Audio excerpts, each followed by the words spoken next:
Hello everyone, welcome back. Class 11th accountancy में हम topic number 2 basic accounting terms पे discussion कर रहे हैं और प्रीवियस वीडियो में हमने 3 टर्मिनोलॉजीज डिस्कस की थी। Concept of business, that what is the meaning of business, different types of business भी डिस्कस किए थे, कितने टाइप के बिजनेसेस आज के सिनेरियो में होते हैं।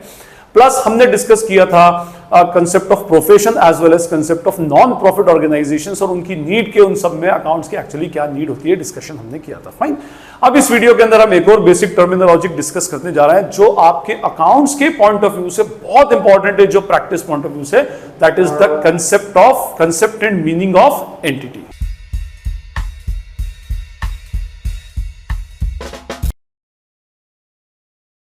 ये जो वर्ड एंटिटी है, एंटिटी को अगर हम इसकी डेफिनेशन दें तो एंटिटी का मीनिंग होगा unit created to carry out business operations. Okay, आप बिजनेस ऑपरेशंस को या बिजनेस फंक्शंस को परफॉर्म करने के लिए जब एक यूनिट क्रिएट करते हैं, एक आर्टिफिशियल यूनिट क्रिएट करते हैं, that is called as an entity. मैं इसको कहूं it is an artificial unit. Artificial unit का देखिए मैं आपको बताता हूं, दो टाइप की यूनिट्स होती हैं, दो टाइप की एंटिटीज होती हैं। एक तो होती है natural entity, all of we human being are the natural entities. हम सब क्या अपने आप में नेचुरल एंटिटीज हैं। नेचुरल एंटिटी जो गॉड क्रिएटेड एंटिटीज होती है वो सारी नेचुरल एंटिटीज होती है। हम सब जो इंसान है वो अपने आप में नेचुरल एंटिटी, और इसी तरह से इंसान कुछ एंटिटीज को क्रिएट करता है जो अपने आप में दिखाई नहीं देती। हम जैसे कुछ लोग ऐसा बोलते हैं भाई रोबोट्स, तो हम उसकी बात नहीं कर रहे हैं, हम बोल रहे हैं कि ऐसी एंटिटीज जो दिखाई नहीं देती लेकिन उनका कुछ ना कुछ स्पेसिफिक फंक्शंस होता है और मार्केट में कुछ ऑपरेशंस परफॉर्म करती है। हाँ, उसके बिहाफ पर ऑपरेशन परफॉर्म करने वाला नेचुरल एंटिटी होगा, लेकिन नाम किसका आएगा, उसका उसी आर्टिफिशियल एंटिटी का आएगा। तो एक्चुअली फंडा ये है कि जब भी आप बुक्स ऑफ अकाउंट्स मेंटेन करें या जब भी आप बिजनेस स्टार्ट करें, तो बिजनेस स्टार्ट करने से पहले आपको एक एंटिटी क्रिएट करना पड़ती है। भाई आप कोई भी बिजनेस स्टार्ट करते हो तो उस बिजनेस का नाम रखते हैं ना, अपनी फर्म का, अपनी शॉप का, अपनी कंपनी का। अगर हॉस्पिटल है तो हॉस्पिटल है, स्कूल तो स्कूल का, बैंक है तो बैंक का। इन सबके अपने अपने नाम होते हैं जिनसे हम उस स्पेसिफिक एंटिटी को आइडेंटिफाई करते हैं। तो that is called as an entity. जैसे जितने भी आपके बिजनेसेस हैं, आपके जो भी बिजनेस फर्म है वो अपने आप में एक एंटिटी है। जितनी कंपनीज हमारे आसपास है वो सारी हमारी एंटिटी है।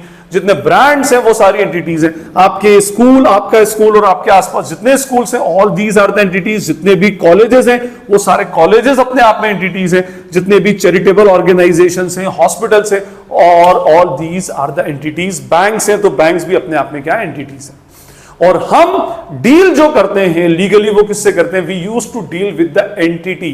जैसे अगर मान लें, और अच्छा एंटिटी और बंदे का नाम जिसने उसको क्रिएट किया उसका नाम सेम हो सकता है, लेकिन बंदा अपने आप में एक डिफरेंट पर्सन होगा और एंटिटी अपने आप में एक सेपरेट पर्सन होगी एज पर द अकाउंटेंसी। जैसे अगर हम बात करें मिस्टर राकेश, तो अगर राकेश नाम का बंदा है और उसने एक बिजनेस स्टार्ट किया राकेश ट्रेडर्स के नाम से, तो अब उस केस में ये तो हो गया natural entity and this one is the artificial entity. अब जितने भी बिजनेस ट्रांजैक्शंस होंगे वो हम as per Rakesh traders point of view record करेंगे और राकेश ट्रेडर्स के पॉइंट ऑफ व्यू से पढ़ेंगे। अच्छा, इसमें आगे एक बिजनेस एंटिटी प्रिंसिपल आएगा जिसमें हम इस एंटिटी का, इसी का वो एक्सटेंशन होगा, इसी एंटिटी को हम इन डिटेल आगे डिस्कशन करेंगे कि बिजनेस एंटिटी प्रिंसिपल होता क्या, और उसमें जो बिजनेस एंटिटी जो वर्ड है वो एंटिटी वर्ड एक्चुअली यहां से निकाला गया। तो ये याद रखें भाई, जैसे हम बोलते हैं कि मेरे पास होंडा की या यामाहा की मोटरसाइकिल है, तो वो क्या होगा, आपकी यामाहा कंपनी जो है अपने आप में दैट इज एन एंटिटी, अपने आप में एक एंटिटी। अगर कोई बंदा बोले कि मैं दिल्ली कॉलेज में या क्वींस कॉलेज में, सेंट रेफल्स में, या आप बोलेंगे कि मैं दिल्ली पब्लिक स्कूल में पढ़ता हूं, तो वो Delhi public school, Delhi college, queens college, Saint Raffles, all these are the entities, artificial entities. आप जब भी अपने स्कूल की फीस रिसीट आती है, आपके स्कूल का रिपोर्ट कार्ड आता है, तो उसके ऊपर आपके स्कूल का नाम लिखा होता है, किससे किसने स्टार्ट किया, क्या किया, उससे कोई मतलब नहीं होता। आप जब बैंक में जाते हैं तो बैंक का अपना स्पेसिफिक नाम होता है कि भाई मेरा account state bank of India में, या मेरा अकाउंट बैंक ऑफ इंडिया में, एचडीएफसी बैंक में या एक्सिस बैंक के अंदर है। तो ये axis bank, HDFC, bank of India, state bank of India, ये सारे के सारे अपने आप में क्या होते हैं, अपने आप में एंटिटीज होते हैं। और हम बेसिकली प्रैक्टिकली किससे डील करते हैं, एंटिटी से। अच्छा, ये कंसेप्ट हमें पता होता है, बट बेसिकली हम इस कंसेप्ट को नॉर्मल कंडीशंस के अंदर यूज नहीं करते। तो अकाउंट्स हमेशा जब भी मेंटेन होगा तो वो एक स्पेसिफिक आर्टिफिशियल एंटिटी का मेंटेन होगा, वो कभी भी नेचुरल एंटिटी का अकाउंट मेंटेन नहीं होता। फाइन। तो ये फंडा है कि भाई जब भी कभी आप बिजनेस स्टार्ट करें तो आपको जैसे कोई चार्टर्ड अकाउंटेंट है लेट्स सपोज, तो अगर कोई चार्टर्ड अकाउंटेंट मिस्टर शर्मा, तो शर्मा अपने आप में एक बंदा है जो नेचुरल एंटिटी है, और शर्मा एसोसिएट्स जिससे वो बिजनेस को चला रहा है, अपने प्रोफेशन को रन कर रहा है, that will be considered as an artificial entity. Fine. तो आपको जब भी बिजनेस में अकाउंट्स में बुक्स ऑफ अकाउंट्स में ट्रांजैक्शन रिकॉर्ड करना है तो first you have to create an entity. और देखिए ये हम सबकी आदत होती है, ये एंटिटी का कंसेप्ट तो मैंने आपको एक्सप्लेन किया, उससे पहले ही हमारे अगर दिमाग में, अगर आपको ये जिस बंदे ने कभी कोई बिजनेस स्टार्ट किया होगा उसको अगर ये कंसेप्ट नहीं मालूम है, लेकिन कल को अगर वो कोई बिजनेस स्टार्ट करेगा तो वो पहले क्या करेगा, अपने आप में एक एंटिटी क्रिएट करता है, उस बिजनेस का एक नाम रखता है, उस शॉप का एक नाम रखेगा, उस फर्म का एक नाम रखेगा। बस आपने कोई नामकरण किया, नोमेनक्लेचर किया, तो अपने आप में आपने क्या कर दिया, एंटिटी को अल्टीमेटली क्रिएट कर दिया, और वही एंटिटी अब मार्केट में क्या करेगी, कस्टमर से फाइनली डील करेगी।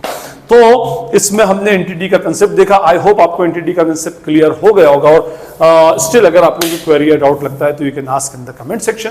This is Najeeb Hashmi signing off from Najeeb Hashmi's academy. Thank you.